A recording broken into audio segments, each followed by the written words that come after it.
predsednik države bi predlagal, da bi Slovenija uvedla kakšne evropske prireditve, v katerih bi sodelovale tudi druge države, predvsem, da bi Slovenija bila v dobrih povezavah z drugimi državami. Jaz bi predvsem skušala združiti nazaj Slovenijo, tisto, kar je bila pred 20 leti.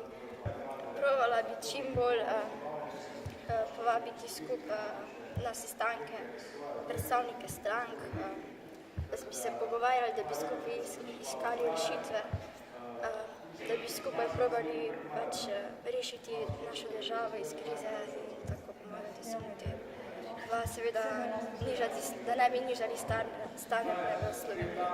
Če bi bil predsednik, bi skušal s svojimi nasveti pomagati državljanom, bi skupaj želel zbliževati in predvsem se udeleževati podelitev različnih priznanj in različnih prireditev.